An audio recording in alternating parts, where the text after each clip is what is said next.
படைப்பின் காரணனே, களிமண்ணான என்னையுமே கண்ணோக்கி பார்த்திடுமே.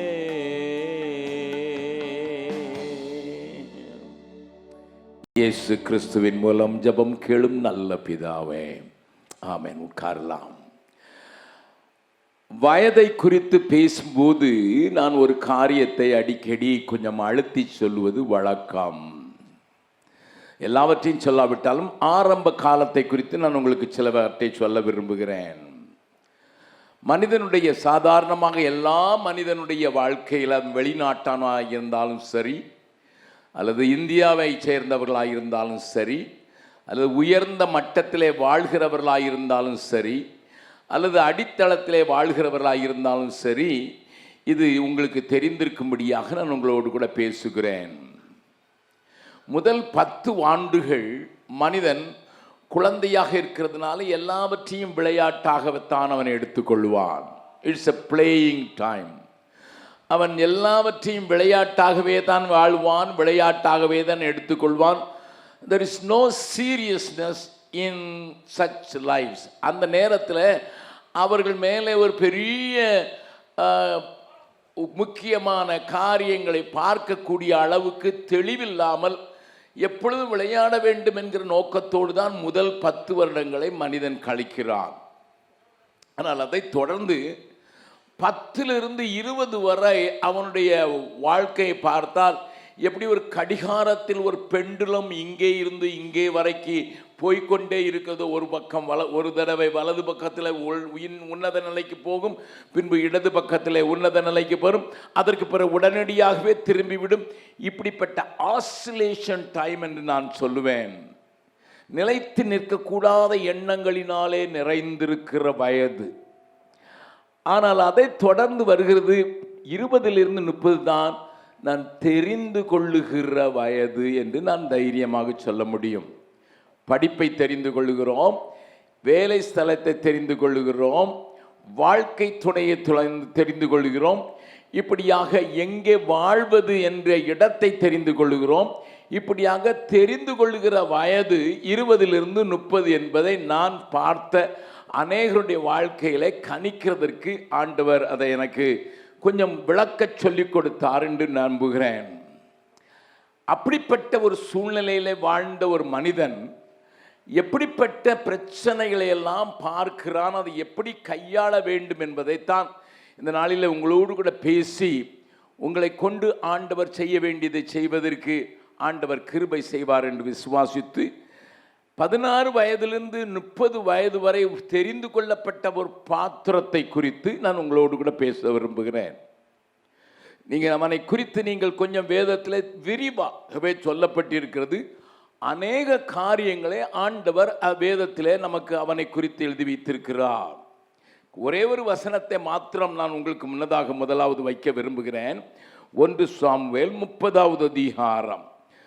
சாமுவேலின் முதலாவது புஸ்தகம் 30வது அதிகாரத்தின் 6வது வசனத்தை நீங்கள் கொஞ்சம் கவனிக்கும்படியாய் கேட்கிறேன்.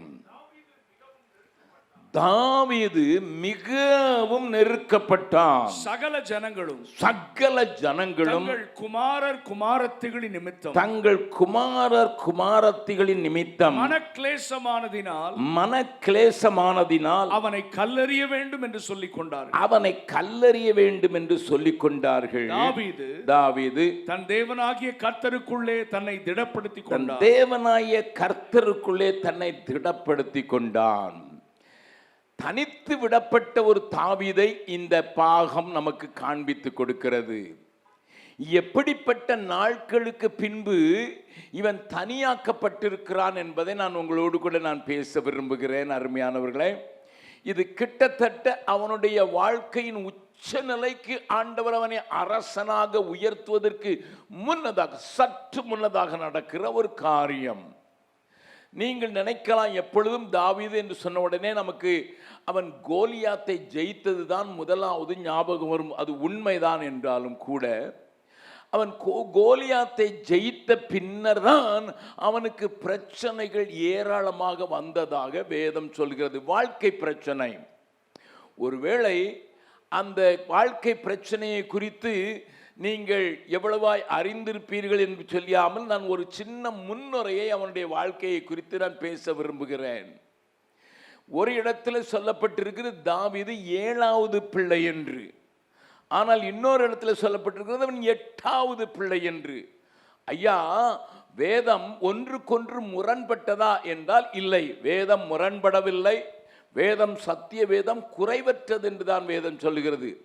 அப்பொழுது இந்த சரித்திர பின்னணியை குறித்து உங்களுக்கு விளங்கியிருந்தால் தான் நான் சொல்ல போகிற காரியங்கள் உங்களுக்கு நன்றாக தெரியும். தாவீதினுடைய தகப்பனார் ஈசாய் பெத்லகேமில் ஒரு பெரிய பணக்காரனுடைய மகனாகத்தான் பிறந்தான். ஏனென்றால் போவாஸ் ஒரு பெரிய பண்ணையார்னு சொல்வார்களே, அந்த நிலையில் இருந்தவன் என்று வேதத்திலே ரூத்தின் புஸ்தகத்திலே பார்க்கிறோம். அவனுடைய பேரன் தான் ஈசா என்பதையும் நம் வேதத்திலே வாசிக்கிறோம். ஆகையினால நிலப்புலன்கள் மாத்திரமல்ல, தாவீது ராஜாவாகிய சவுலுக்கு முன்னதாக நிற்கும்போது அவனை பார்த்து கேட்கிறான், நீ யார் என்று கேட்டபோது ஈசாயினுடைய மகன் என்று, பெத்லகேமனாகிய ஈசாயினுடைய மகன், பெத்லகேமிலேயே ஒரு பெயர் பெற்ற ஒரு மனிதனுக்கு மகனாக பிறந்ததை தாவீது சொல்லுகிறதை நீங்கள் பார்க்கலாம். ஆனால் இடையிலே நடந்த சில காரியங்கள் ஒருவேளை வேதத்திலே நாம் பார்க்க முடியாவிட்டாலும் சரித்திரத்தை புரிந்து கொண்டவர்கள் இதை அறிவார்கள். ஈசாயின் தலைமைத்துவத்திலே ஒரு ஆலோசனை சங்கம் அங்கே உள்ள காரியத்தில் இருந்தபோது, நம்ம ஊரில் பஞ்சாயத்து பிரசிடென்ட் என்று சொல்கிறார்களே, அப்படிப்பட்ட ஒரு காரியம் இருந்தபோது அவன் மேல் அவனுக்கு விரோதியாக இருந்தவர்கள் குற்றம் சாட்டினார்கள். என்ன என்று குற்றம் சாட்டினார்கள்? இவன் பியூர் யூதன் அல்ல, இவன் எபிரேய குடும்பத்தில் பிறந்தது உண்மைதான் என்றாலும் இவனுடைய பின்வழி தோன்றல்கள் கலப்பு திருமணத்திலே வந்தவர்கள் என்று சொல்லி, ரூத் என்கிற மோவாபிய பெண் திருமணம் செய்ததினால் பிறந்தவனாக்கும் இவன் என்கிற காரியத்தை சொல்லி அவனை மட்டம் தட்டினார்கள். ஈசாய்க்கு பயங்கர கோபம் வந்து விட்டது. ஆகையினால அந்த கோபத்தை அதிகப்படுத்துவதற்காக தன்னுடைய மனைவிக்கு உதவியாளாக இருந்த ஒரு பெண்ணை, ஒரு வேலைக்கார பெண்ணை திருமணம் செய்வது என்று அவர் யோசித்தார்.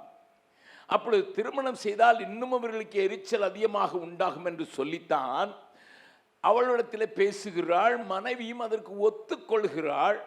ஆனால் அந்த வேலைக்காரியோ உண்மையுள்ள வேலைக்காரியாக இருந்தபடியினாலே தன் எஜமாட்டிக்கு எந்த விதத்திலும் துரோகம் செய்யக்கூடாது என்பதனால ஒரு காரியத்தை அங்கே அவள் சொல்லி அதை நிறைவேற்றுகிறாள். அது என்ன?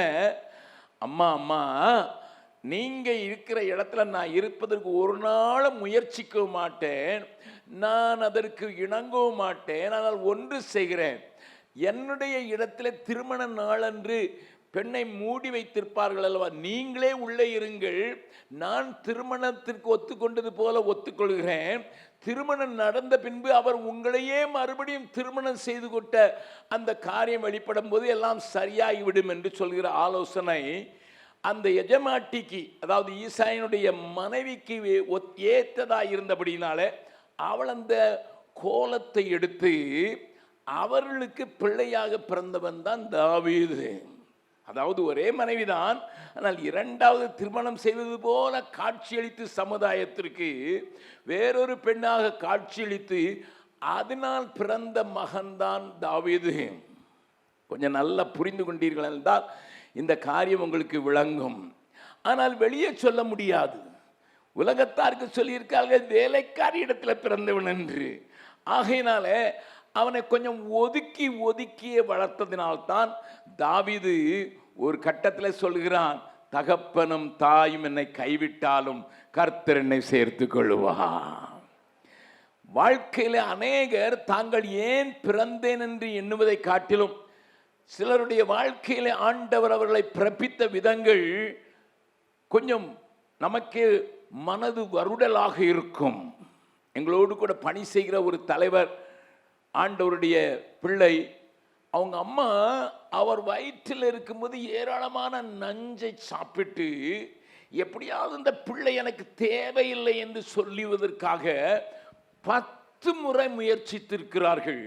ஆனால் 10 முறை முயற்சித்த பின்னரும் அந்த பிள்ளை அதையெல்லாம் தாண்டி வந்ததினால அந்த பிள்ளையின் மேல அம்மாவுக்கு அதிகமான ஒரு அன்பு உண்டாகிவிட்டது.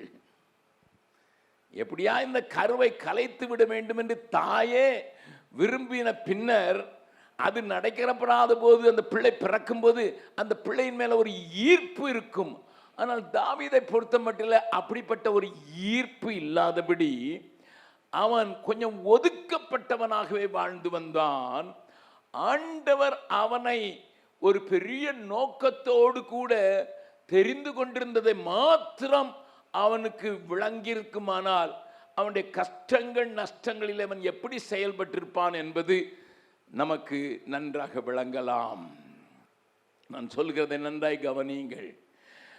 ஆகையினால் தான் நான் இப்பொழுது 16 வயதிலிருந்து 30 வயது வரை தாவீது கடந்து சென்ற பாதைகளிலே அவனுக்கு விரிக்கப்பட்ட வலைகளை குறித்து நான் உங்களோடு கூட பேசும்படியாக அழைக்கப்பட்டேன்.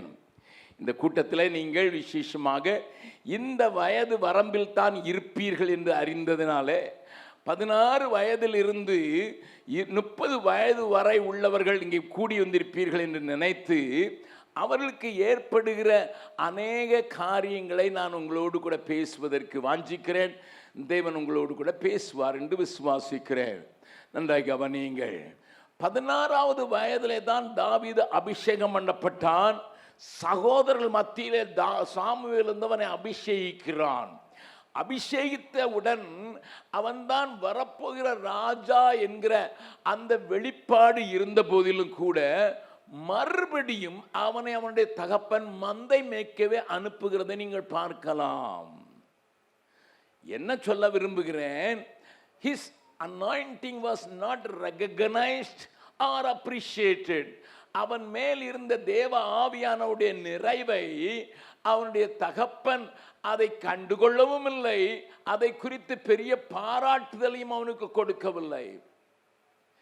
என்னுடைய பிள்ளையை ஆண்டவர் ஒரு பெரிய காரியத்திற்கு தெரிந்து கொண்டிருக்கிறார் என்பதை அறிந்த ஈசா அவன் தன்னுடைய பிள்ளையை தூக்கி இனிவன் விசேஷமாக கவனிக்கப்பட வேண்டியவன், இவனை விசேஷமாக பார்த்து கொள்ளுங்கள் என்று யாரையும் சொல்லவில்லை. அவனை பழைய வேலைக்கு அனுப்பிவிடுகிறது மாத்திரமல்ல, யுத்தம் வந்தபோது அவனை ஒரு சாப்பாடு கொண்டு போகிறவனாகத்தான் அவனுடைய தகப்பன் அனுப்புகிறான் என்பதை நீங்கள் பாருங்கள். There was no place, a special place in the heart of the father. இங்கே இருக்கிற சிலர் சொல்லலாம், ஏனென்றால் என்னிடத்தில் வந்து பேசுகிற வாலிப பிள்ளைகளில் அநேகர் தங்களுடைய தகப்பனாரை குறித்து பேசும்போது இப்படி சொல்லி இருக்கிறார்கள், அங்கிள் எங்க அப்பா இருதயத்தில் எங்க அக்காவுக்கு இருக்கிற இடம் எனக்கு இல்லவே இல்லை, எங்க அம்மாவை நீ ஏன் பிறந்தன்னு தான் கேட்குறாங்க. ஏனென்றால் அவள் முதல்ல பிறந்தாலும் அவளுக்கு எல்லாவற்றையும் செய்கிறார்கள், எனக்கு ஒரு சின்ன இடம் கூட இல்லை என்று ஒரு தங்கச்சி ஓ என்று அழுதாள். நான் சொன்னேன், உங்க அப்பா உங்களுக்கு எல்லாம் செய்யறாங்களா? அதெல்லாம் பேருக்கு தான் செய்யறாங்க, பிறந்துட்டனே என்று செய்கிறார்கள். I am not appreciated for what I am. நான் இருக்கிற வண்ணமாக என்னை பாராட்டுவதற்கு என் குடும்பத்தில் என்னுடைய தாய் தகப்பனுக்கே இடமில்லை என்றால் உலகம் என்னை எப்படி பாராட்டும்? இன்றைக்கு சில கேள்விகளோடு கூட உட்கார்ந்திருக்கிற என் அருமையான தம்பி, என் அருமையான தங்கச்சி, நான் உன்னோடு கூட பேசுகிறேன். You have lot of questions in your mind. உங்களுடைய காரியங்களை குறித்து ஏராளமான கேள்விகளோடு கூட நான் உட்கார்ந்திருக்கேன். அதுவும் விசேஷமாக இந்த நாட்களிலே உங்களுக்கு எதிர்காலத்தை குறித்த ஒரு பெரிய பயம் உங்களை பிடித்திருக்கிறதை நீங்கள் பார்க்கலாம். அதற்கு ஏதுவாக காரியங்கள் நடக்கிறதைத்தான் நான் சுட்டி காட்டி நான் கடந்து செல்ல விரும்புகிறேன். என்னோடு கூட சேர்ந்து திருப்புங்கள் 1 சாமுவேல் 18வது அதிகாரத்தில் அங்கே சொல்லப்பட்டிருக்கிற காரியத்தை பாருங்கள். தாவீது கோலியாத்தை வென்று விட்டான், ஜனத்திற்கு விடுதலை கொடுத்து விட்டான். உடனடியாக அவனை கீழே விழத்தட்டுவதற்கு சத்துரு எப்படியெல்லாம் கிரியை செய்கிறான் என்பதை முதலாவது நான் காண்பித்து கொடுக்க விரும்புகிறேன். வாசிக்கலாம். 18வது அதிகாரம் 14வது வசனத்திலிருந்து வாசிக்கலாம். தாவீது செய்கைகளிலெல்லாம் புத்திமானாய் நடந்தான். கர்த்தர் அவனோடே கூட இருந்தார். அவன் மகா புத்திமானாய் நடக்கிறதை சவுல் கண்டு அவனுக்கு பயந்திருந்தான். இஸ்ரவேலரும் 17வது வசனம், என் கையல்ல பெலிஸ்தரின் கையே அவன் மேல் விழட்டும் என்று சவுல் நினைத்துக் கொண்டு சவுல் தாவீதை நோக்கி இதோ என் மூத்த குமாரத்தியாகிய மேராவை உனக்கு மனைவியாக கொடுப்பேன். நீ எனக்கு நல்ல சேவகனாய் மாத்திரம் இருந்து கர்த்தருடைய யுத்தங்களை நடத்து என்றார். நல்லா கவனிங்க. the trap is not direct. அதைத்தான் நான் சொல்ல விரும்புகிறேன் இந்த வசனத்தின் அடிப்படையில். அவனுக்கு விரிக்கப்பட்ட வலை நேரடியாக பார்க்கக்கூடிய வலை அல்ல. மாறாக அவனுக்கு விரிக்கப்பட்டிருக்கிற வலை எப்படி இருக்கிறது என்பதை வேதம் சொல்லுகிறது. மர்மனாகிற ஆசையை ஊட்டிவிட்டு, நல்லா கவனிங்கள், ஆசையை ஊட்டி விட்டு அவனை பெலிஸ்தியர் மத்தியிலே யுத்தத்திற்கு அனுப்பி அங்கே கொன்று போட வேண்டும் என்பதுதான் சவுலுடைய பெரிய தீர்மானமாயிருக்கிறது. உன்னை விழத்தட்டுவதற்கு சத்ருவாய சாத்தானானவன் எடுக்கிற முயற்சிகள் உனக்கு அநேக நேரங்களிலே தெரியாமல் தான் இருக்கும். நான் எப்பொழுதும் பேசும்போது நான் சொல்லுவது வழக்கம். நாங்கள் ஹைஸ்கூலில் படிக்கும்போது எங்களுக்கு குருவி பிடிக்கிறது, நானும் என்னுடைய நண்பர்களும் எங்களுக்கு தினந்தோறும் குருவிகளை பிடிச்சி அந்த காலில் ஏதாவது ஒரு சின்ன லெட்டர் எழுதி அதை கட்டி அனுப்புறது தான் எங்களுக்கு ஒரு விளையாட்டாகவே இருந்தது. என்னுடைய சிநேகிதன் ஒருவன், ஒரு ஃப்ரெண்டுடைய பக்கத்தில், தூத்துக்குடி பக்கத்தில் அந்த கிட்டங்கின்னு சொல்லுவாங்க, அங்கே அந்த தேங்காய் நாரை உரித்து அதை கயிறாக உண்டாக்குவாங்க. அந்த தேங்காய் நாரில் இருக்கிற அந்த கயிறு உண்டாக்குற அந்த ஒரு பகுதியை எடுத்து நாங்கள் வட்டமாக ஒரு கண்ணி செய்து அதில் குருவி உட்கார்ந்தால் பிடிபடாது, ஆனால் வேற ஒரு காரியத்தை செய்தால் பிடிபடும். ஆகையினால நாங்கள் அதற்கு கண்களுக்கு தெரியாதபடி அந்த வலையை பின்னி அதை வைத்து அதற்கு மேலே மணலை போட்டு அந்த கண்ணிகளை மறைத்து விடுவோம். அதற்கு பின்பு அதற்கு விரும்புகிற அந்த கேழ்வரகை நாங்கள் அதில் தூவி வைப்போம். குருவிகள் ஏராளமாக வந்து உட்கார்ந்து, சில குருவி ஞானமுள்ள குருவி வெளியே இருந்து சாப்பிட்டுட்டு அப்படியே போயிடும். சாப்பிடும், ஏன்னா அதுக்கு பசிக்குது, அதுக்கு வேணும், அது உட்கார்ந்து சாப்பிடும். ஆனால் சில குருவி அதிக ஞானமுள்ள குருவி அது என்ன செய்யும்னா, உட்கார்ந்து சாப்பிட்டது பத்தாதுன்னுட்டு கொஞ்சம் கிண்ட ஆரம்பிக்கும். கிண்ட ஆரம்பிச்சுன்னா மாட்டிக்கிடுச்சு. பக்கத்தில் உங்க கையை பிடிச்சி முகத்தை பார்த்து கேளுங்க. நீங்கள் மொபைலில் கூட இப்படித்தான்.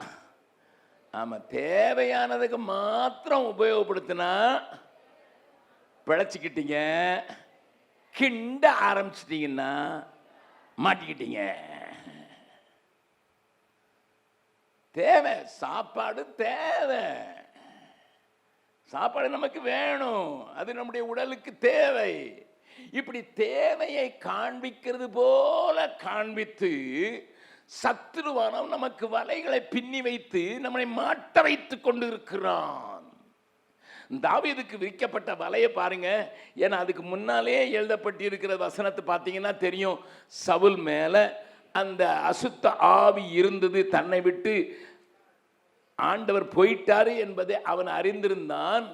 இப்பொழுது தாவீதை அவன் எதிரியாக பார்க்கிறான். உதவியாளனாக அல்ல, ஒத்தாசை செய்கிறவனாக அல்ல. தன்னுடைய இராணுவத்தில் வைத்திருக்கிறான், ஆனால் உதவி செய்வதற்கல்ல, எப்படியாவது யுத்தத்தில் இவன் அடிபட்டு சாக வேண்டும் என்பதற்காக. Listen my dear girl, my dear boy, நன்றாக புரிந்து கொள்ளுங்கள். சாத்தான் உங்களை எப்படியாயிலும் மாட்ட வைத்து உங்களை விழ வைத்து விட வேண்டும், உங்களுடைய காரியத்தை முடித்து விட வேண்டும் என்பதற்கு முதலில் கொஞ்சம் ஆசை காட்டுவான். என் பிள்ளையை உனக்கு கொடுக்குறேன். தாவீதை சொல்றான், நான் ஏமாத்திரம்லாம் நினைக்கிறான். ஆனா மனசுல ராஜாவுக்கு மருமகனானா நல்லா தானே இருக்கும், ராஜாவுக்கு மருமகனானா நல்லா தானே இருக்கும். நல்லா கவனிங்க, இந்த காரியத்தில் சவுல் செய்ததற்கான காரியத்தை ஆவியானவர் எழுதி வைத்திருக்கார். என் கை அல்ல, பெலிஸ்தீன் கையே அவன் மேல் விழட்டும், விருத்த சேதனம் இல்லாத உலகத்தார் கைகளிலே விழுந்து அழியட்டும் என்கிற நோக்கத்தோடு அவனை நடத்துகிறவனே, அவனுக்கு பொறுப்பாளியே செயல்படுவதை கொஞ்சம் பாருங்கள்.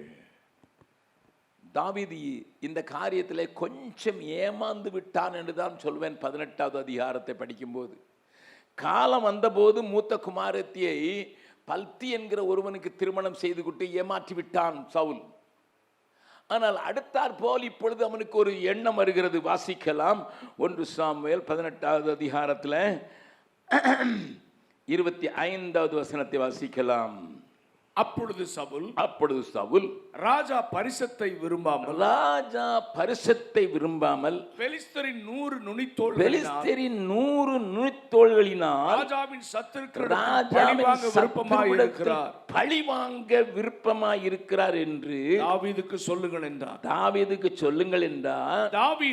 தாவீதை பெலிஸ்தரின் கையினால் விழப்பண்ணுவதே சவுலுடைய எண்ணமாயிருந்தது. நல்ல கவனிங்க, என்ன மாதிரி அவனுடைய எண்ணங்கள். எப்படியா இவனை விளவள தட்டி விட வேண்டும், எப்படியாவது இவன் விழுந்து விட வேண்டும், எப்படியாவது இவன் அகற்றப்பட வேண்டும், எப்படியாவது இவன் அழிந்து விட வேண்டும் என்பதில் சத்ரு நோக்கமாயிருக்கிறதை கொஞ்சம் புரிந்து கொள் தம்பி. உன் ஆத்மாவுக்கு ஒரு விரோதி உண்டு. அந்த விரோதி உன் ஆத்மாவை ஈடேறுவதற்காக அல்ல, மாறாக அவனை அழிப்பதற்கு, உன்னை அழிப்பதற்கு, உன் ஆத்மாவை கெடுப்பதற்கு, உன் ஆத்மாவை அழிப்பதற்கு, எப்படியாயிலும் உன்னை ஒரு மலையிலே மாட்டிவிட வேண்டும் என்பது மட்டும்தான் அவனுக்கு நோக்கமாயிருந்தது. ஆனால் தாவீதுக்கு அது விளங்கவில்லை என்று தான் சொல்லுவேன். It was not understood by David at all. தாவீதுக்கு அது புரியவே இல்லை. எதுக்கு இப்படி செய்யறான்னு தெரியல. ஆசையை கிளப்பினான 100 தானே கேட்கிறேன், நான் 200 தரையா. தன்னுடைய வீரத்தை சவால் விடுகிறானோ என்று நினைத்து விட்டான். பார்த்தீர்களா, சவுலுடைய நினைப்பு பெலிஸ்தியர் கையிலே விழுந்து விட வேண்டும் என்று. தாவீது என்ன சொல்கிறான் பாருங்கள்.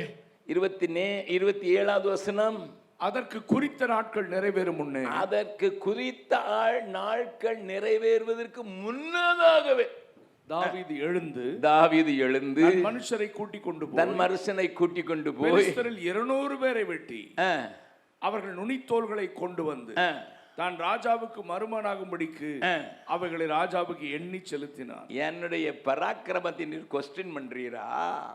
என்னுடைய ஸ்ட்ரென்த்தை நீர் கொஸ்டின் பண்றீரா? நீர் 100 தானே கேட்டீர், நான் 200 தரேன். நல்ல கவனிங்க, இவன் திருமணத்தை குறித்த காரியத்தை சத்துரு விரிக்கிறான். தாவீது எங்கேயாவது ஆண்டவரிடத்தில் போய், ஆண்டவரே எனக்கு திருமணங்கிறது சாதாரணமான வாழ்க்கை இல்லையே, அது பெர்மனண்ட் லைஃப் ஆயிடுச்சு. என் வாழ்க்கையில் எனக்கு இணைய போகிற ஒரு மகளோ ஒரு மகனோ தேவன் தருகிறது தானா, அல்லது நானே தேடிக்கொள்கிறேனா? தேவன் தான் இதை நியமித்திருக்கிறாரா, இல்லை நானே என்னுடைய ஆசைக்கு தகுந்தாற் போல் நான் பெற்றுக்கொள்ள விரும்புகிறேனா என்று அவன் ஒரு கேள்வி கேட்க முடியாதபடி அவனுக்கு தன்னுடைய வீரத்தின் மேல் தான் அதிக நம்பிக்கை இருந்தது. 100 கேட்டா 200 தானையா?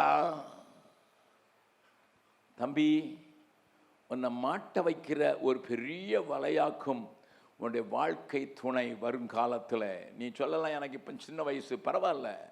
You must know now. இப்பொழுதே நீங்கள் தெரிந்து வைத்திருப்பது நல்லது. நான் என்னுடைய சகோதரர்களுக்கும் என்னோடு கூட பணி செய்கிறவர்களுக்கும் நான் சொல்லுகிற பெரிய ஆலோசனை இதுதான். நீ திருமணத்தை குறித்து யோசிக்கும் முன்னதாக தேவன் உன்னை குறித்து என்ன நோக்கம் வைத்திருக்கிறாய் என்பதை புரிந்து கொள். அதற்கு பிறகு பெண் பார்க்கிறதோ மாப்பிள்ளை பார்க்கிறதோ செய்யுங்கள்.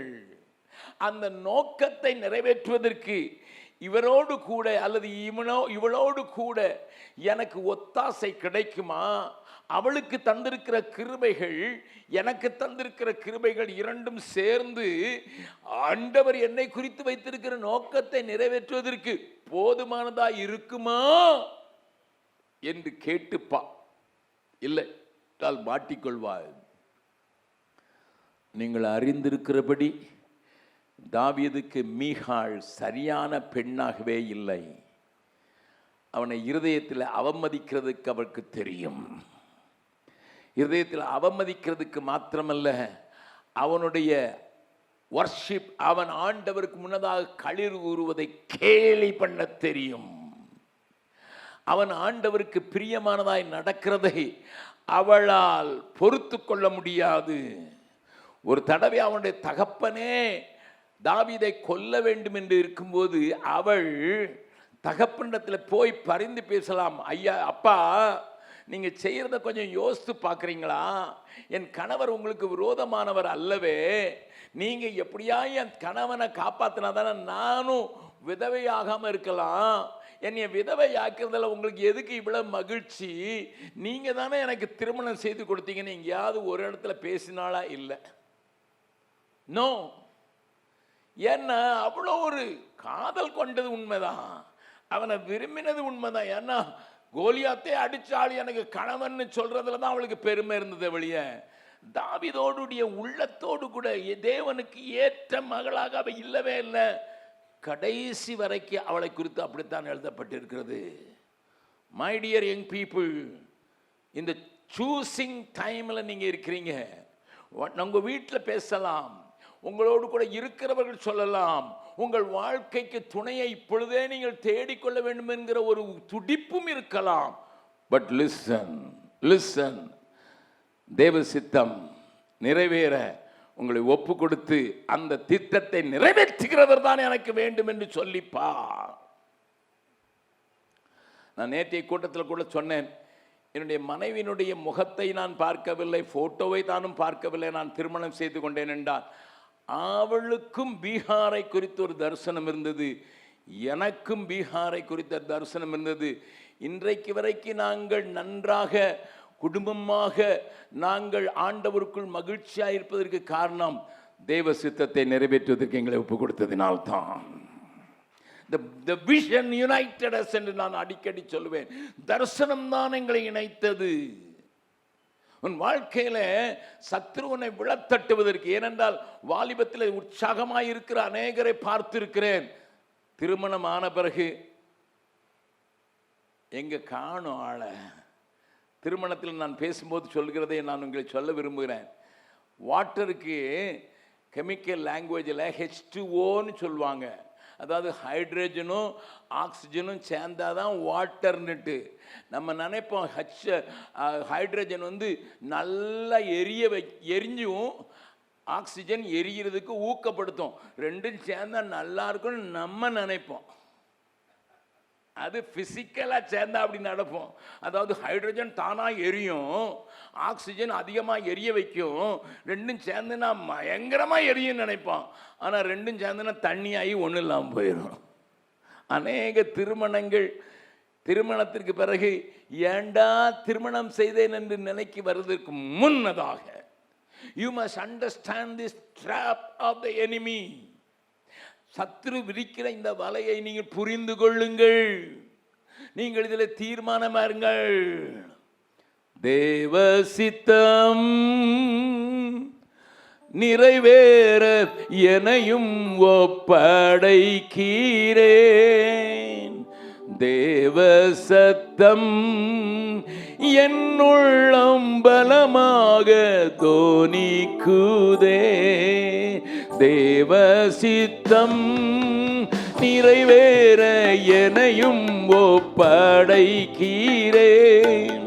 தேவ சத்தம் என்னுள்ளம் பலமாக தோனிக்குதே.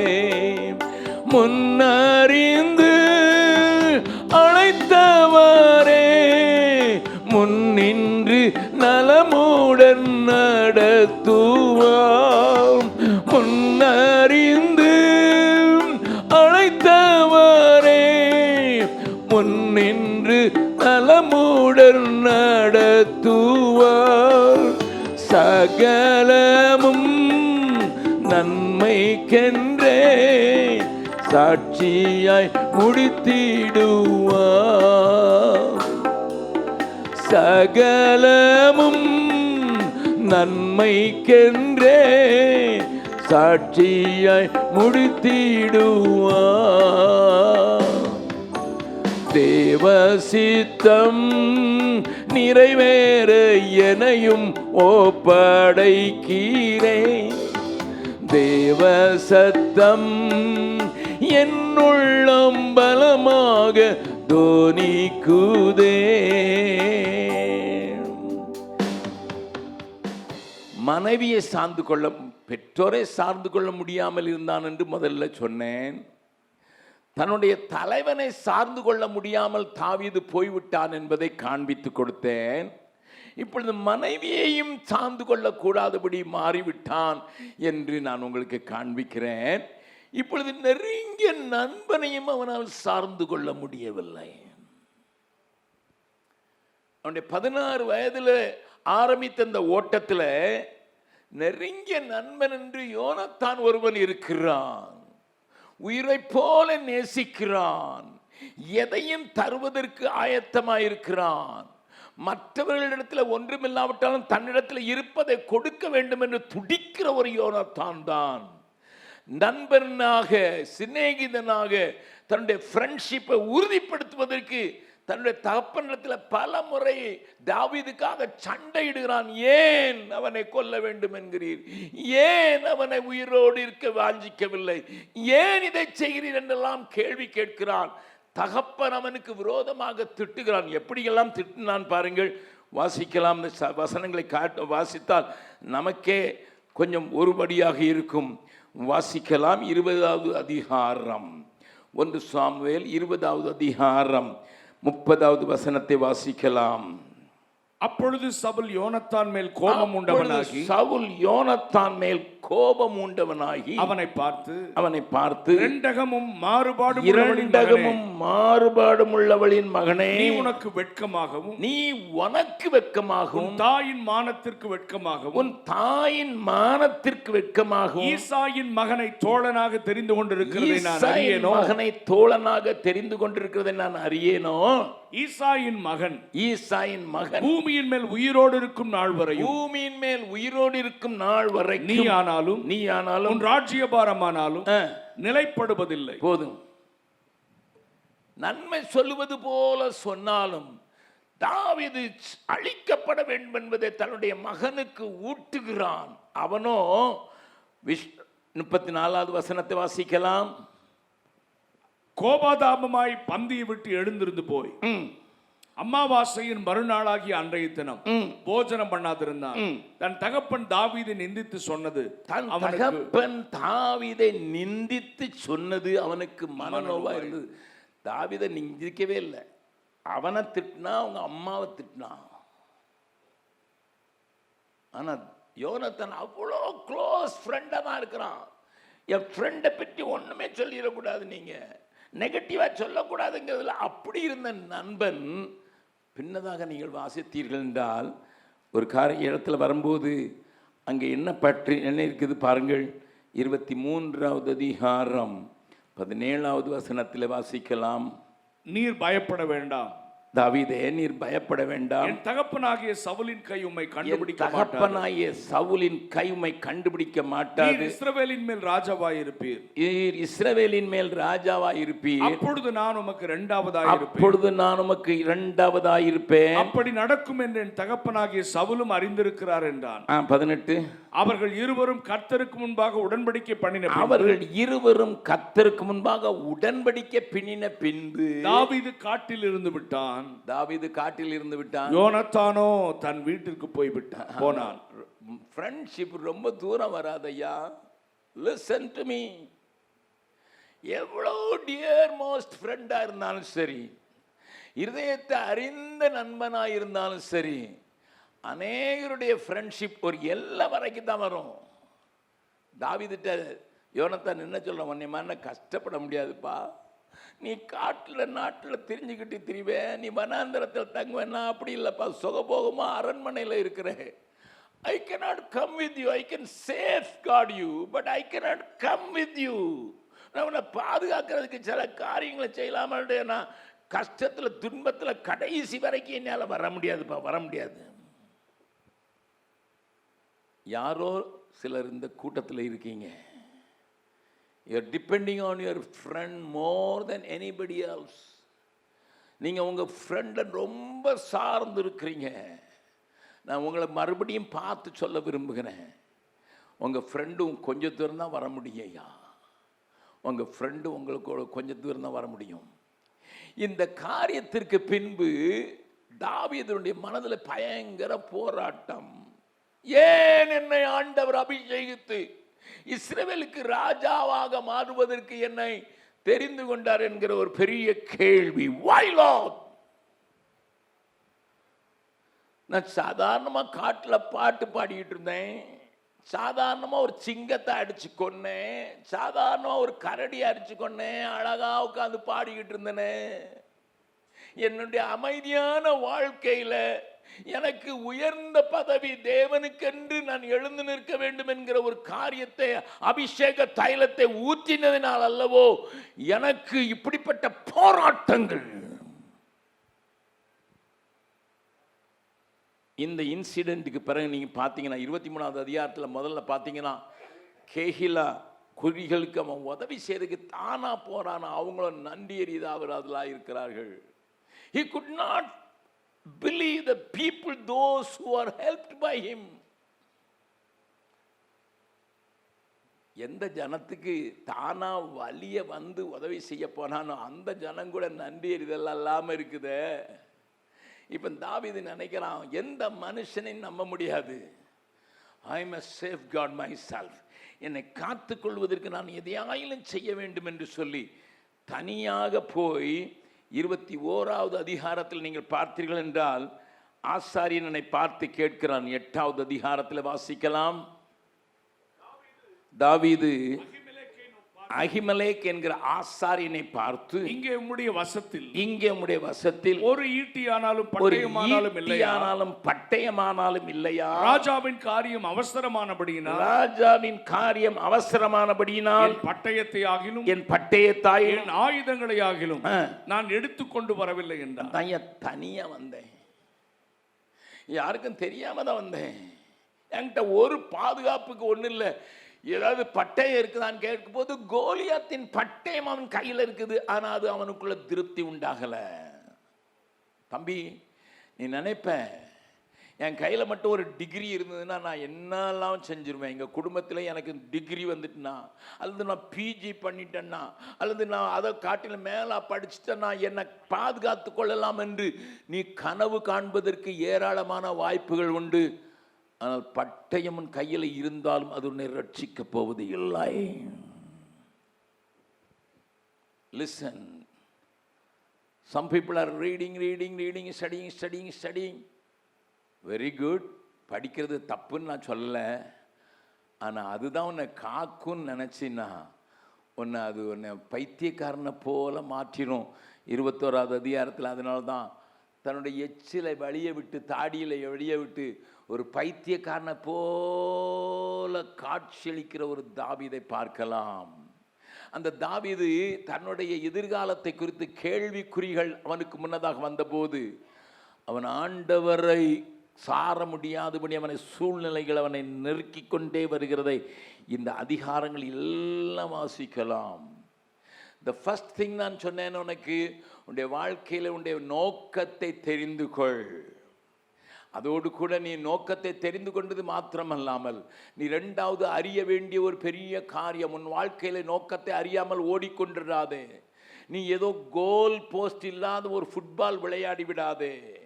கோல் போஸ்ட் இல்லாமல் ஓடி விடாதே. முதலாவது நான் சொன்னது. இரண்டாவது நான் சொன்னது, கர்த்தரை பூரணமாக சார்ந்து அறிய கொள்ளாவிட்டால் வருங்கால பயங்கள் உன்னை வாட்டி, உன்னை திசை திருப்பி, உன்னுடைய வேஷத்தை மாற்றி, உன்னுடைய காரியங்களை மாற்றி, உன்னை பொய் சொல்றவனாகவே மாற்றிவிடும். அவனுடைய வாழ்க்கையில் பார்த்தீங்கன்னா தாவீது தொடர்ச்சியாக பொய்களை சொல்ல ஆரம்பித்து விட்டான். தங்கச்சிமா, தம்பி, நீ வாழ்க்கையில் உன்னுடைய வாழ்க்கையின் நோக்கத்தை புரிந்து கொள்வது மாத்திரமல்ல, அதை நிறைவேற்றுவதற்கு கர்த்தரை சம்பூர்ணமாக சார்ந்து கொள்ளாவிட்டால், இஸ்ரவேல் ஜனங்களை எகிப்திலிருந்து ஆண்டவர் கானானுக்கு கொண்டு போகும்போது அவர்கள் சீக்கிரமாக போக ஷார்ட்கட்டான ஒரு வழி இருந்தது. அது 11 நாட்கள் தான் எடுக்கும்.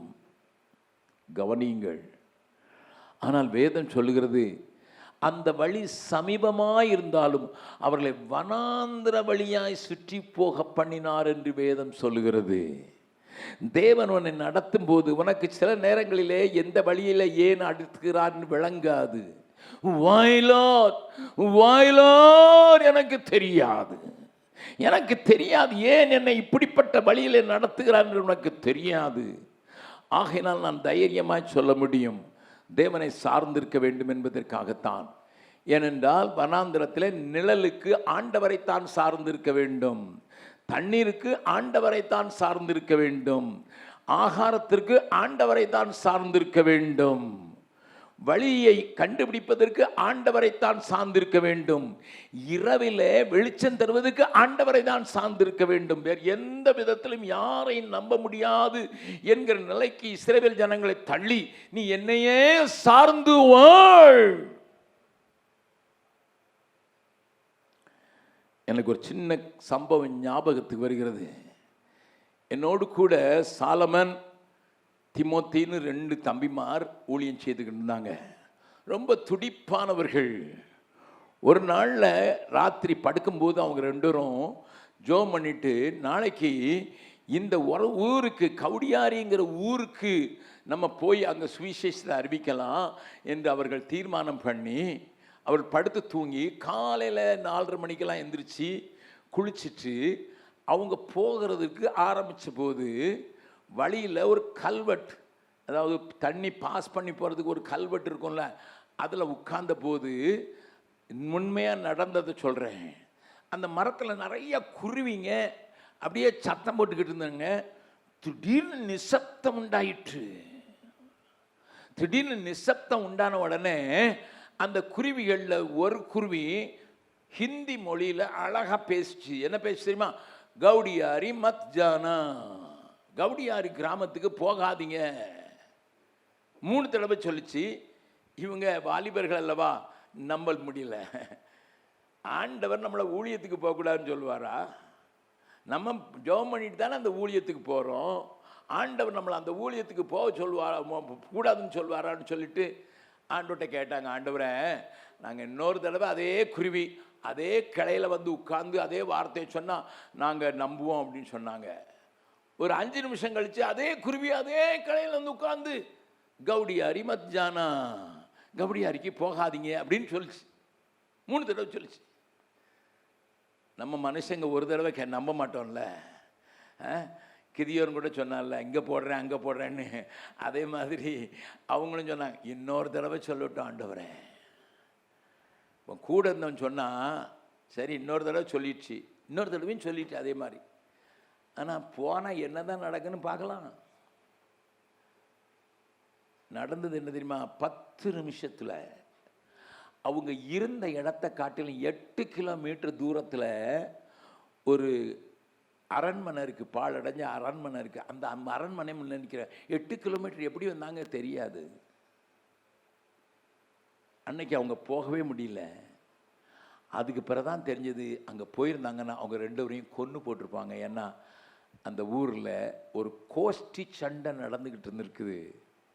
ஆண்டவர் தம்முடைய பிள்ளைகளை காப்பாற்றுறதுக்கு ஒரு பறவையை கொண்டும் பேச முடியும். ஹல்லேலூயா.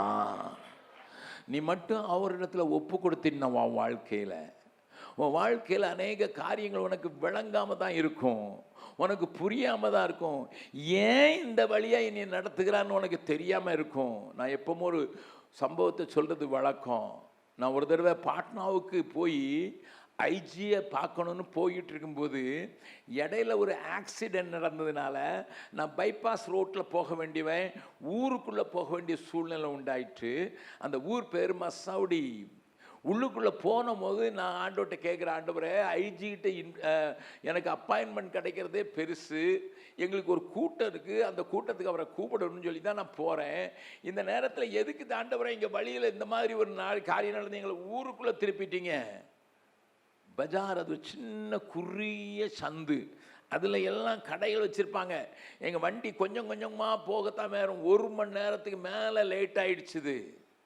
நான் ஆண்டவர்கிட்ட கிட்டத்தட்ட முறுமுறுத்தே சொல்லலை, என்ன ஆண்டவரை உம்ம காரியமாக தானே போனேன், உம்ம காரியமாகத்தான் போக வாஞ்சித்தேன், எதுக்கு இப்படி நடந்ததுன்னு கேட்டேன். ஆண்டவர் சொன்னார், இந்த ஊரில் ஒரு திறந்த வழி கூட்டத்தை வை.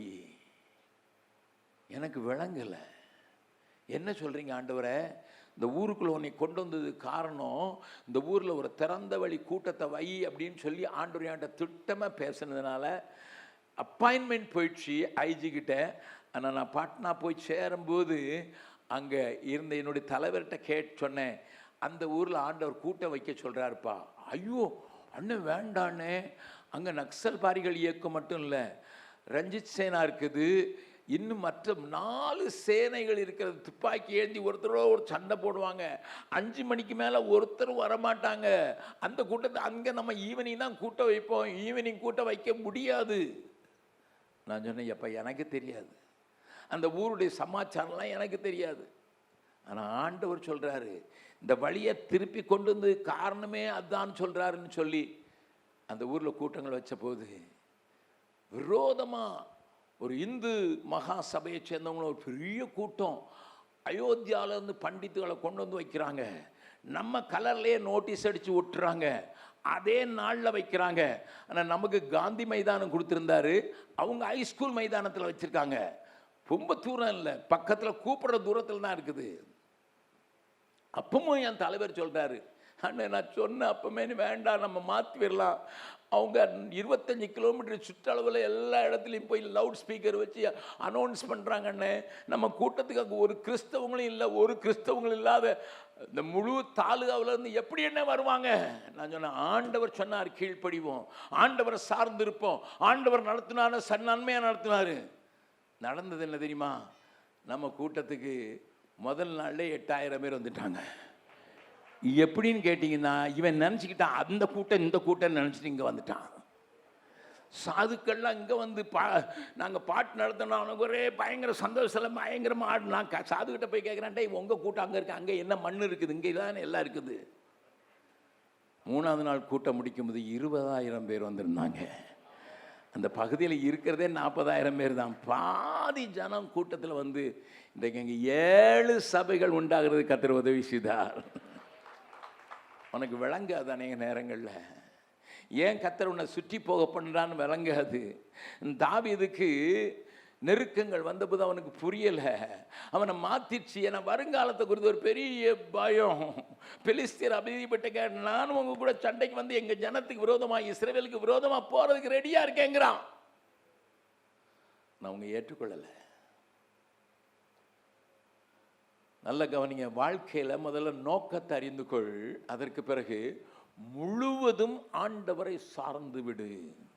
ஐயா 53 வருஷத்தை மிஷினரி ஊழியத்தில் நான் முடிச்சிட்டேன் தம்பி, 53 வருஷத்தை முடிச்சிட்டேன். என் சகோதரர்கிட்ட கேட்டு பாருங்க, இங்கே என் கூட இருக்கிற சகோதரத்தை கேட்டு பாருங்க. பிரதர் வெஸ்லியும் என்னுடைய காரியத்தை நன்றாக அறிவார், ஆழமாக அறிவார். நாங்கள் ஒரு நாளும் போய் எங்களுக்கு இதை செய்யுங்கன்னு யாரையும் கேட்காம ஆண்டவர் சொல்றாரா ஆண்டவர் சொல்றாரா என்று கேட்டு கேட்டு நடந்ததுனால பெரிய காரியங்களை ஆண்டவர் நமக்காக செய்திருக்கிறாருன்னு நான் தைரியமாக சொல்ல முடியும். நீ வந்து நீங்கள் வந்து பார்த்தீங்கன்னா தெரியும் ஆண்டவர் என்ன செய்ய முடியும், என்ன செய்ய முடியும். நீ காலையில் தான் ஒருத்தர்கிட்ட பேசிக்கிட்டு இருந்தேன். நாங்கள் ஒரு ஸ்கூலை ஆரம்பிக்கும் போது என் கையில் ஆண்டவர் சொல்லிட்டாரு ஸ்கூல் ஆரம்பிங்கன்னுட்டு. எங்கள் கையில் இருந்தது 250 ரூபா தான். 250 ரூபா வச்சுட்டு ஸ்கூல் ஆரம்பிக்க முடியுமா? என் கூட இருந்தவங்கெல்லாம் நடுங்கிறாங்க, அண்ணே நோட்டீஸ் அடிக்கிறது கூட காசு இல்லை, நீங்கள் என்னென்னா ஸ்கூல் ஆரம்பிக்க போகிறீங்களா? நான் சொன்னேன், கர்த்தர் சொல்லிட்டார்ல, அடி எடுத்து வச்சோம். நல்ல கவனி அருமையான தங்கச்சி, அருமையான தம்பி, கர்த்தரை நம்பியே ஜீவிப்போம், கவலை கஷ்டங்கள் தீர்ந்துடுங்கிறது பெரும் பாட்டல்லையா. நாங்கள் அனுபவிக்கிறவங்க. நான் வெளியே போனேன், அங்கே ஒரு கார்பெண்டர் ஒரு ஸ்கூலுக்கு பெஞ்சு டெஸ்கெல்லாம் செய்துக்கிட்டு இருக்கேன். நான் அவன்கிட்ட கேட்டேன், இது எனக்கு தந்துரு, எங்கள் ஸ்கூல் அடுத்த வாரம் ஆரம்பிக்கணும், எனக்கு தந்துரு, நான் அவனுக்கு காசு கொடுக்குறேன். அவன் ஆர்டர் எடுத்த இடத்த விட 100 ரூபா நான் கூட கொடுத்ததுனால எனக்கு தர்றேன்னு சொல்லிட்டான். அவனுக்கு பரவ செஞ்சு கொடுத்துக்கிறேன் அப்படின்னு சொல்கிறான். நாங்கள் ஆர்டர் பண்ணிட்டு வந்துட்டேன். என் கூட தம்பி ஒருத்தர் கேட்குறாரு, காசு எங்கே இருக்குன்னு. அவன் கொண்டு வந்துடுவானே. நான் சொன்னேன், காசு கர்த்தர் கொடுப்பார். அதுக்கு முந்தின நாள் ராத்திரி ஒரு 29 பிள்ளைகளுடைய எல்லா ஃபீஸையும் கட்டுறதுக்கு ஒரு பண ஓலையை ஆண்டவர் கொண்டு கையில் கொடுக்குறாரு. நான் அந்த மனுஷன்ட்ட 1 ரூபா கடன்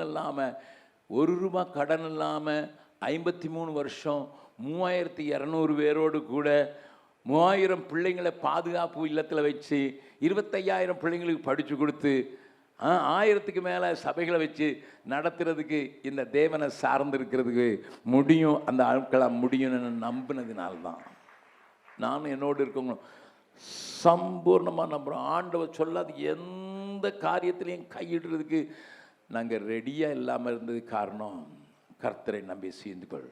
பக்கத்தில் கையை பிடி சொல்லுங்க, ஆண்டவர் சித்தத்துக்கு ஒப்பு கொடுத்துட்டீங்கன்னா ஆண்டவர் எந்த வழியில் நடத்தினாலும் சரி தைரியமாக போங்க. வருங்கால பயம் உங்களை வாட்ட வேண்டிய அவசியமே இல்லை. தேவன் பார்த்து கொள்வா. என்னுடைய மனைவியை பற்றி ஒரு சாட்சி சொல்லட்டுமா?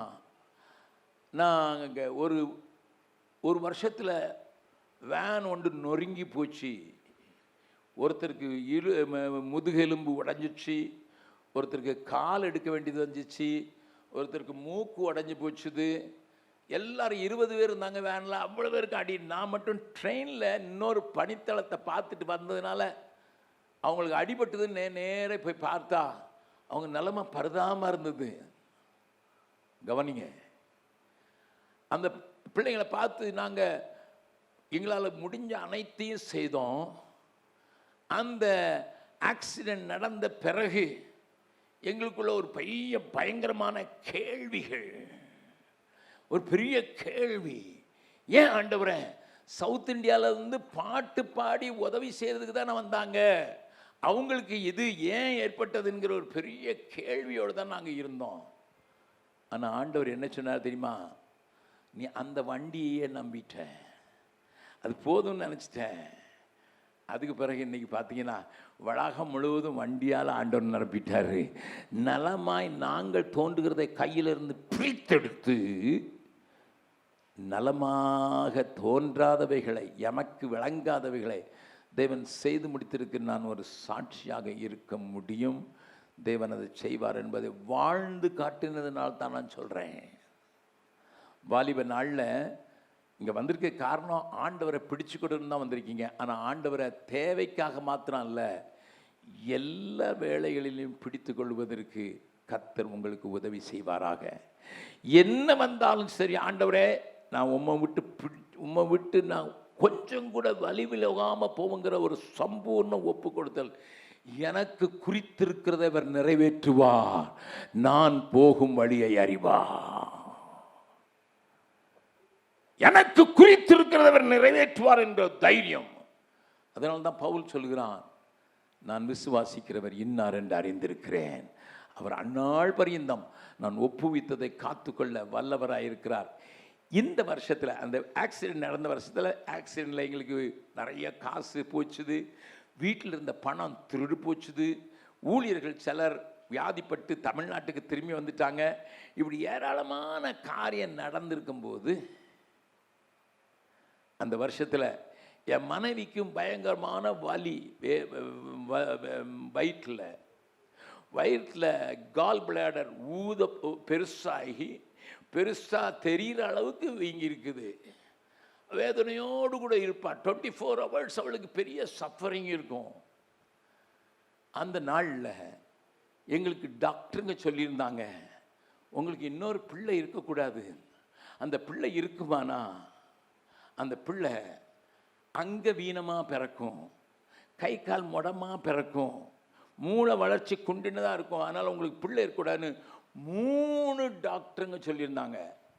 போன வாரத்தில் ஒரிசாவில் இருந்த ஐரிஸ் பாலுங்கிற ஒரு கிறிஸ்டியன் டாக்டர் கூட என் மனைவியை பார்த்து சொன்னது, உங்களுக்கு பிள்ளை இருந்துடக்கூடாது, தவறி கூட இருந்துடக்கூடாது, நீங்கள் ரொம்ப கஷ்டப்படுவீங்கன்னு சொன்னாங்க. போன வாரம் தான் அவங்க இறந்தாங்க.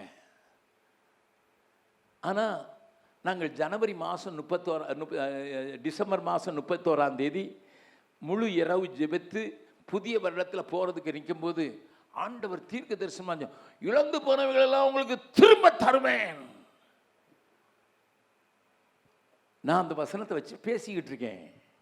என் மனைவியர் மூலையில் வலியோடு கூட அந்த சுவர்லையே சாஞ்சிக்கிட்டு ஒரு கேள்வி கேட்டிருக்கேன், ஆண்டவரே இழந்து போன வெஹிக்கிளை எங்களுக்கு தருவீங்க, இழந்து போன பணத்தை தருவீங்க, எழும்பி வியாதியினால் திரும்பி போன ஊழியருக்கு பதிலாக நல்ல ஊழியக்காரங்களை நல்ல சரீரத்தில் நல்ல ஸ்ட்ராங்காக இருக்கிறவங்கள கொண்டு வருவீங்க.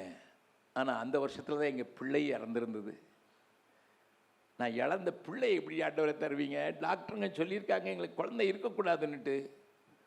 நல்ல கவனி தம்பி, என் மனைவிட்ட ஆண்டவர் சொல்கிறாரு, என்னை நம்ப மறுக்கிறாயா? என்ன நம்ப மறுக்கிறாயா? இழந்து போன தருவன்னா அதில் உன் பிள்ளை இன்க்ளூடட். அது சத்தம் அவ காதில் தெளிவாக வந்ததுனால ஆண்டவரே நான் சந்தேகப்பட மாட்டேன். அன்றைக்கு பகல் நேரத்தில் என்கிட்ட வந்து சொல்கிற, ஆண்டவர் என்கிட்ட ராத்திரி நீ இப்படி தான் சொன்னார் இந்த ஜெபத்தில். நான் ஆண்டவர் சொன்னார்னா செய்வாரமானட்டு. கரெக்டாக 2வது மாதத்தில் மறுபடி கற்பனை ஆகும்போது எல்லாரும் பயந்து நடுங்கினாங்க. ஆனால் இன்னைக்கு அவனுக்கு பர்த்டே, இந்த 3வது பிள்ளைக்கு இன்னைக்கு பர்த்டே. நல்ல சாட்டமா, எல்லாரும் காட்டிலும் அறிவா, எல்லாரும் காட்டிலும் நிறைய சேட்டை பண்ணுற ஒரு பிள்ளையை தந்தார் ஆண்டவர். மூளை வளர்ச்சியிலையும் தவறு இல்லை, காய்கால்களும் சரியாக இருந்தது. எதுக்கு தெரியுமா? ஆண்டவர் சொன்னார்னா செய்வார். பக்கத்தில் உங்கள் கையை பிடிச்சி சொல்லுங்க, ஆண்டவர்கிட்ட நீங்கள் பூரணமாக ஒப்பு கொடுத்துட்டீங்கன்னா சூழ்நிலைகள்லாம் விரோதமாக இருந்தாலும் மற்றவங்கள்லாம் உங்களை டிஸ்கரேஜ் பண்ணாலும் தேவன் சொல்லி இருக்கிறார், அதை நான் நம்புவேன் அப்படின்னு அவர் பூர்ணமாக சார்ந்து கொண்டிருக்கிறேன்.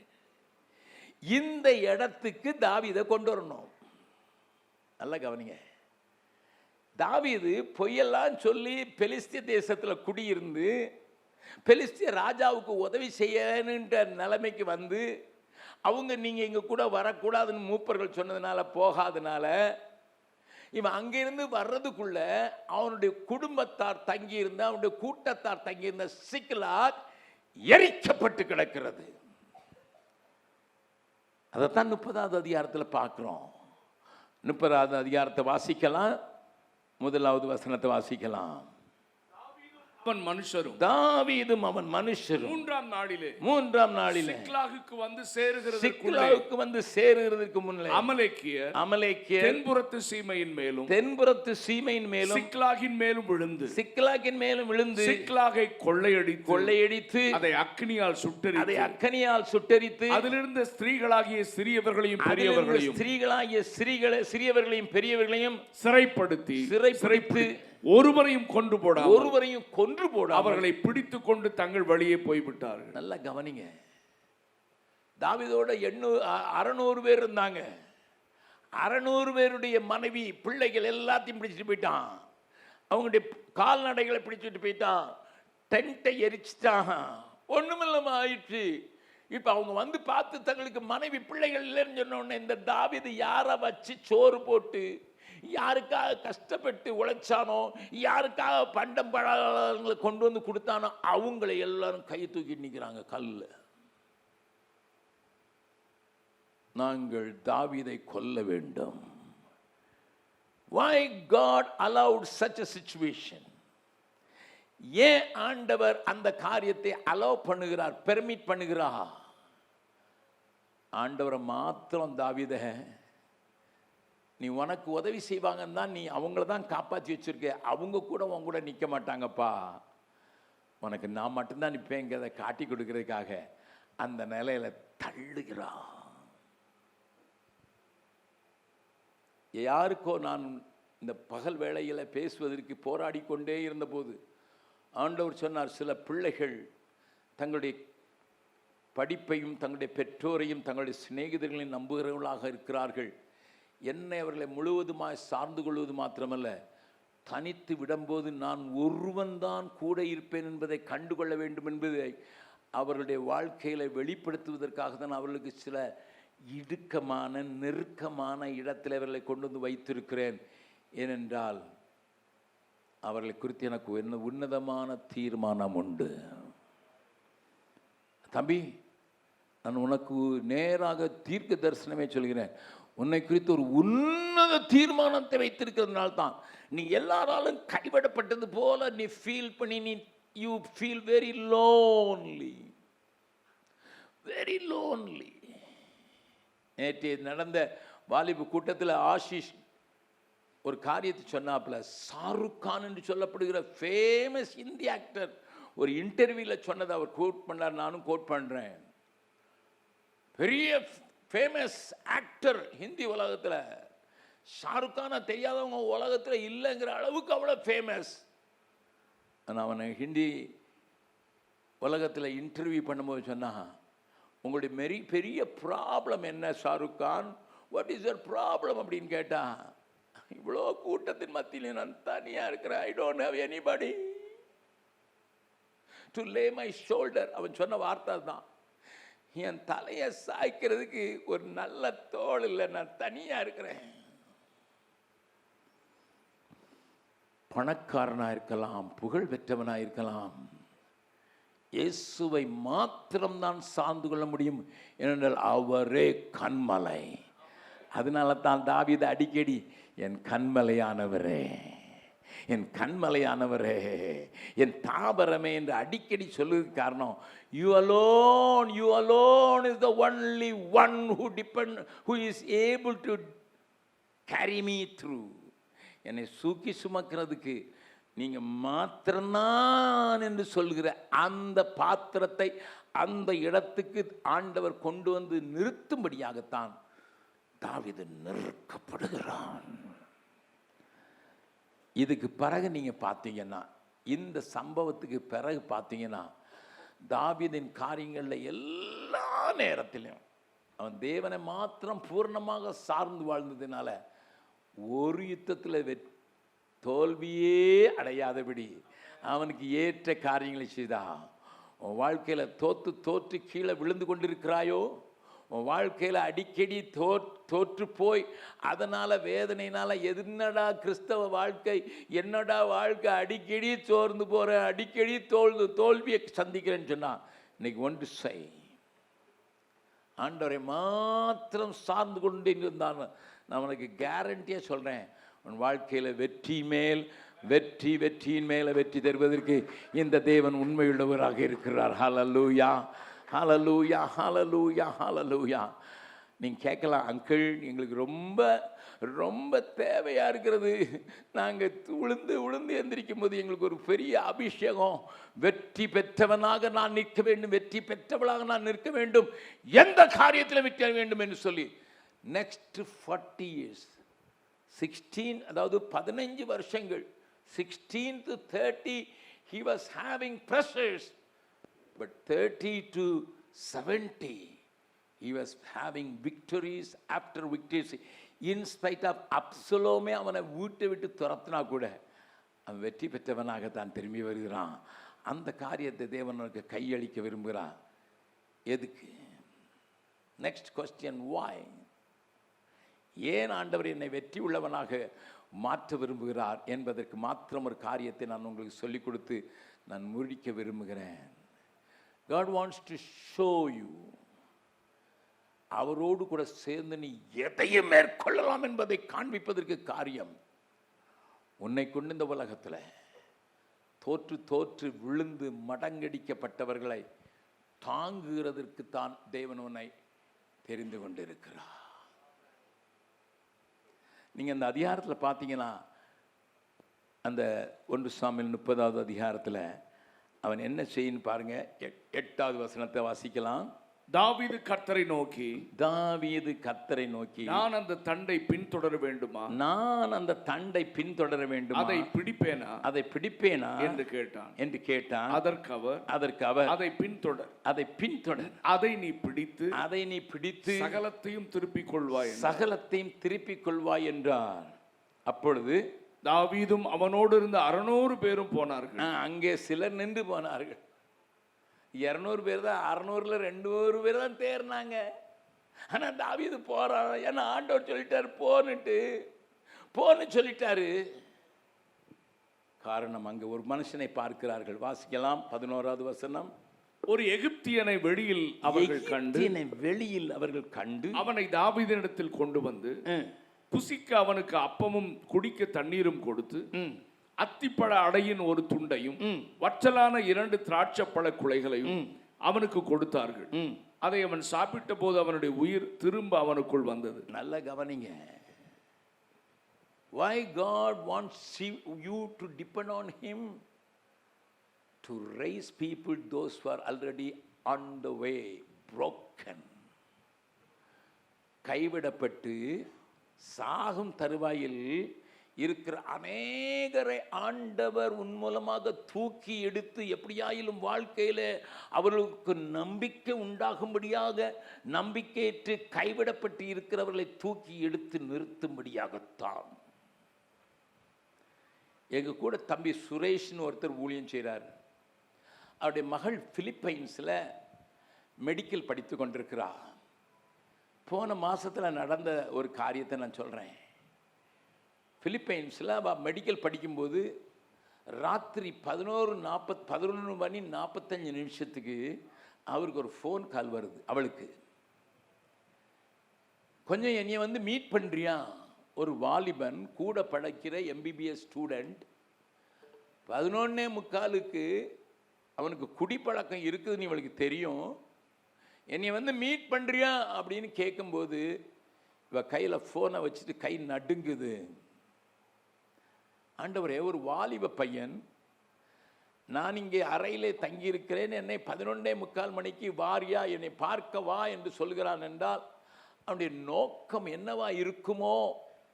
ஒருவேளை அவன் என்னை கெடுத்து விடுவானோ என்கிற ஒரு பயம் ஒரு பக்கத்தில் இருந்தாலும் அவள் உடனடியாக ஜெபித்திருக்கிறாள். ஆண்டவரே, நீங்க என்ன சொல்றீங்க? நல்ல கவனிங்க தம்பி, நல்ல கவனி தங்கச்சி. அவ சொன்னது சொல்றேன். அவ பேர் ஃபேனி. நீங்க என்ன சொல்றீங்க சுவாமி? ஆண்டவர் சொல்ற, எழுந்து போ. 4வது மாடியில் இவ குடியிருக்கிறா. கீழே ரோட்டில் நின்று அவன் கூப்பிடுறான்.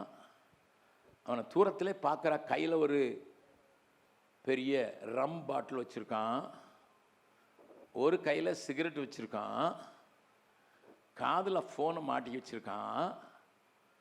வருவான்னுட்டு எதிர்பார்த்து கொண்டே நிற்கிறான். நீங்கள் என்ன நினைப்பீங்க? ஆண்டோடைய சத்தம் மறுபடியும் அவளுக்கு உள்ளத்தில் துணிக்குது. போ, தைரியமாக போ, நான் அவன் கூட இருக்கேன். அங்கே பக்கத்தில் இருந்த ஒரு பிளாட்ஃபார்மில் அப்படியே உட்கார்ந்து அவன் கேட்ட கேள்வி, நான் என்னை தற்கொலை பண்ணலான்னு தான் பாக்கெட்டில் இந்த பாரு பாய்சன் பாட்டில் வாங்கி வச்சுருக்கேன்.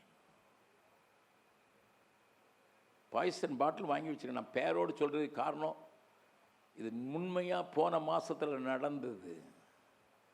ஐ want to kill my self. I hate my life. என் வாழ்க்கையை வெறுத்து, நான் என் வாழ்க்கையில் எங்கள் அப்பா அம்மா நல்லா காசு அனுப்புனதுனால குடித்து வெறிச்சு என் வாழ்க்கையை சீரழித்து கொண்டு இப்போது அந்த வாழ்க்கையில் ஒரு நம்பிக்கை இல்லை, நிம்மதி இல்லை, நான் சாகணும்னு வந்திருக்கேன். ஆனால் திடீர்னு உன் முகத்தை ஆண்டவர் எனக்கு காண்பித்தார். அப்போ நீ மட்டும் எப்படி இப்படி சந்தோஷமாக இருக்க? எப்போ பார்த்தாலும் நீ சந்தோஷமாக இருக்க. சேர்ஃபுல், யூ ஆர் ஆல்வேஸ் சேர்ஃபுல்ங்க. உன் முகத்தில் நான் சிரிப்பை தவிர வேற ஒன்றும் பார்க்கல. வகுப்புலையும் சரி, நீ வெளியிலையும் சரி, நீ விளையாடும் போதும் சரி, நீ உன் ஃப்ரெண்ட்ஸோட போகும்போது சரி, ரொம்ப சேர்ஃபுல்லாக இருக்கே. அதுக்கு ரகசியத்தை கேட்டுட்டு சாகலான்னு தான் வந்திருக்கேன். 1/2 மணி நேரம் பேசின பிறகு அந்த பையன் அழுகையோடு இயேசுவை ஏற்றுக்கொண்டான். இன்னைக்கு உயிரோடு இருக்கிறான். It was like a drop. உனக்கு அது ஒரு பெரிய கண்ணி போல காட்சியளிக்கலாம். திருவள்ளூர் டிஸ்ட்ரிக்டில் மட்டுமல்ல, சென்னையிலையும் ஏராளமானவர்கள் வெறுமையாக சுற்றிக்கிட்டு இருக்காங்க தெரியுமா? இருதயத்தில் ஒரு பிடி இல்லாமல் வாழ்கிறார்கள் தெரியுமா? ஒரு வாழ்க்கையில் நம்பிக்கையே இல்லாமல் வாழ்கிறாங்க தெரியுமா? அதனால தான் ஆண்டவர் உன்னை நடத்துறதுக்கு, உன்னை கையை பிடிச்சு அப்படிப்பட்டவர்களை தூக்கி எடுத்து, மடங்கடிக்கப்பட்டவர்களை தூக்கி எடுத்து நிறுத்துவதற்காகவே தேவன் உன்னை தெரிந்து கொண்டிருக்கிறார். ஒரு நாளில் நான் ரொம்ப டயர்டாக வந்து படுக்க வந்துட்டேன். ஊழியத்தில் ரொம்ப களைச்சி போய் நான் மனைவிட்ட சொன்னேன், எனக்கு சாப்பாடு வேண்டாமா, என்னை யாரும் எழுப்பாதீங்க, டிஸ்டர்ப் பண்ணாதீங்கன்னு சொல்லி நான் சாதாரணமாக 11 மணிக்கு படுக்க போகிற ஆள். அன்றைக்கி 9:30 மணிக்கெல்லாம் போய் களைப்பின் மிகுதினால் நான் படுக்கிறதுக்கு போகிறதுக்கு நான் போர்வையை போகிறேன். எங்கள் வீட்டில் கொஞ்சம் ஒரு உதவிக்காக ஒரு 3 மாதம் ஒரு தங்கச்சி இருந்தா, ஒரு சின்ன பொண்ணு, துருன்னு இருப்பா. அவன் யாரோ கதவை காலிங் பெல் அடிக்கிறாங்கன்னுட்டு நேராக போயிட்டு அங்கே இருந்தே சொல்கிறான், அங்கிள் உங்களை பார்க்குறதுக்கு இந்த அங்கிள் வந்திருக்காங்கன்னு சொல்கிறான். எனக்கு நான் லுங்கி கட்டி பேர்வே தூக்கி மூட போகிற நேரத்தில் இவ முதல்ல என்கிட்ட கேட்டு வந்திருக்காங்க, பார்க்குறீங்களா இல்லான்னு கூட கேட்கல. நேராக அங்கேருந்தே கேட்ட, வேறு வழியே இல்லாமல் கண்ணெல்லாம் மூடுது எனக்கு. இந்த பிள்ளைய நான் கரிச்சு கொட்டிக்கிட்டே, என்ன இந்த பிள்ளை 3 மாதம் அவளுக்கு இன்னும் புரியலையே, அங்கிள் எவ்வளோ டயர்டாக வந்திருப்பாங்க, படுக்கிறாங்கன்னா சாப்பிடாமல் படுத்துக்கிட்டாங்கன்னா அப்போ எவ்வளோ டயர்டாக இருப்பாங்கன்னு பார்க்கலையே அப்படின்னு சொன்னால், ஒரு கப்புள் 2 வயசு குழந்தைய வச்சுக்கிட்டு நிற்கிறாங்க. உள்ளே உட்கார வைக்கன்னு சொன்னேன். அந்த தங்கச்சி எடுத்த உடனே சொல்கிறா, நாங்கள் 3 பேரும் இன்றைக்கி ராத்திரி எங்களை அழித்து கொள்வதற்கு தீர்மானித்திருந்தோம். ஆனாலும் நான் தான் சொன்னேன், அங்கிளை பார்த்துட்டு அதுக்கு பிறகு அங்கிள் இன்னைக்கு ராத்திரி பார்க்க முடியலைன்னா நம்ம தீர்த்துக்கலான்னு சொல்லிட்டு தான் வந்தேன். நீங்கள் கதவை திறந்தது மட்டும் இல்லை அங்கிள், எங்களை உட்கார வச்சு பேசுனீங்களே, எங்களுக்கு வாழ்க்கையில் நம்பிட்டு வந்துட்டு அவங்களுடைய பிரச்சனையை சொல்லும்போது அவர்களுடைய நம்பிக்கைக்குரியவர்களாக மாற்றி ஆண்டவரை காண்பித்து அவர்கள் மேலே கை வச்சு சொன்ன அந்த தற்கொலையின் ஆவி அவர்களை விட்டு அகன்றது. இன்றைக்கும் கர்த்தருடைய ஊழியத்தில் நல்லா திறமாக இருக்கிறாங்க. You don't know, you may be tired, word, அப்படியே ஒன்றும் செய்யக்கூடாத நிலைமையில் இருந்தாலும் உன்னுடைய உதவி எப்படி ஒரு 11:45 மணிக்கு ராத்திரி நடு ராத்திரியில் ஒரு வாலிப பையன் ஒரு வாலிப பிள்ளையை நீ பாருன்னு சொல்கிற அளவுக்கு கேட்கிறானோ, எப்படி என்னுடைய வாழ்க்கையை அழித்து கொள்ளப் போகிறோம், நாங்கள் ஆண்டவரை நாங்கள் பார்க்க வேண்டும் என்று சொல்லி கேட்கிறதற்கு காத்துக்களவோ, உன்னை சுற்றி உன்னுடைய கல்லூரியில், நீ இருக்கிற இடத்துல, நீ வேலை செய்கிற இடத்துல தங்களை அழித்து கொள்ளுகிறவர்கள் உண்டு. பவுலை குறித்து நான் பேசும்போது பேசுவேன். கைகளில் கால்களில் பவுலும் சீலமும் அடைக்கப்பட்டிருக்கிறார்கள். விளக்குகளெல்லாம் இல்லை. பூமி அதிர்ச்சியினாலே சிறைச்சாலை கதவுகளெல்லாம் திறந்து விட்டது. ஒன்றும் பார்க்கக்கூடாதபடி அந்த இருட்டுக்குள்ளே பார்க்கிறான் பவுல். சிறைச்சாலைக்காரன் தன்னையே மாய்த்து கொள்வதற்கு, தற்கொலை பண்ணுவதற்கு ரெடியாக இருக்கிறான். உன்னை இருட்டுக்குள்ளும் பார்த்து அழித்து கொள்ள வேண்டும் என்கிறவர்களை இழுத்து அவர்களை ஆண்டவருக்கு சொந்தமாக்குவதற்குத்தான் கர்த்தர் உன்னை தெரிந்து கொண்டிருக்கிறார். அதற்காகத்தான் உன்னை தனிமைப்படுத்தியிருக்கிறார். அதற்காகத்தான் நீ நெருக்கத்தின் பாதையிலே நடந்திருக்கிறாய். அதற்காகத்தான் எல்லாரும் கைவிட்ட நேரத்திலையும் தெய்வனின் பக்கத்தில் இருந்து நான் உன் கூட இருந்து செய்ய போகிற காரியங்கள் பெரிதாக இருக்கும் என்று சொல்கிறார். எல்லாரும் கண்களை மூடுகிற அந்த நேரத்தில் எல்லாரும் ஒருத்தர் இந்த பக்கம் அந்த பக்கம் பார்க்க வேண்டாம்.